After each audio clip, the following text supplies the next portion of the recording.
정관 신도시에서 학원 차량에 치여 중학생이 숨지는 안타까운 사고가 발생했습니다. 도시 전체가 마치 내 아이를 잃은 듯한 슬픔에 빠진 모습인데요. 지역 주민들은 막을 수 있었던 비극이었다며 지금이라도 재발 방지에 나서야 한다는 목소리입니다. 차선영 기자가 보도합니다.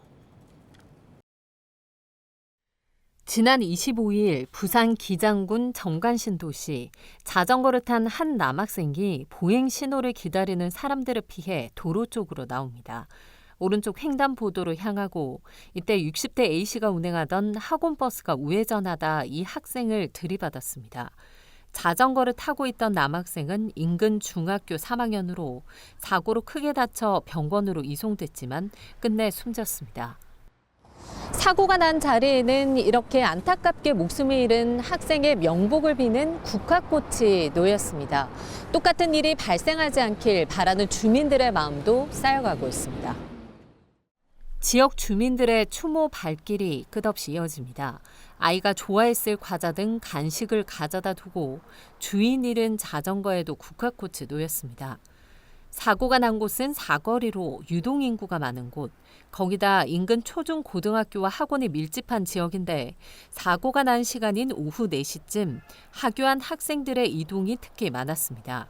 마치 내 아이를 잃은 듯한 마음에 도시 전체가 슬픔에 빠진 모습입니다.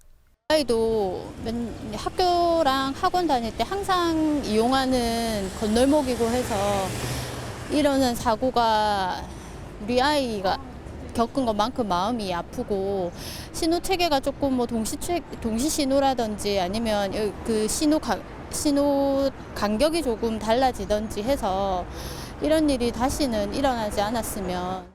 사고를 목격한 시민과 학생들은 트라우마를 호소하고 있습니다.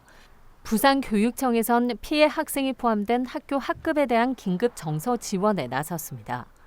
내가 이 아이를 지켜주지 못했었구나. 이런 굳이 누가 이렇게 하지 않아도 본인들이 지금 이런 책임을 조금 다 같이 느끼고 있는 상황으로 인해서 다들 좀 심리적인 그런 트라우마가 좀 생기는 것 같아요. 그래서 학급에 있는 이 아이들뿐만 아니고 그 사고를 함께 겪었던 그 주위에서 이제 목격했던 이 사람들도 이런 심리적인 좀 그 이후에 일어나는 치유라든지 심리 서비스가 좀 필요하지 않을까.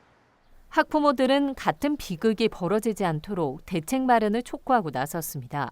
사고가 난 사거리를 동시 신호로 변경하기 위해 주민 동의를 구하는 서명 운동도 시작됐습니다. 우회전 차량은 전방이 적색 신호일 때 일시 정지해야 하지만 사고 당시 CCTV에선 버스가 적색 신호에도 멈추지 않고 바로 출발한 것으로 보이는 상황.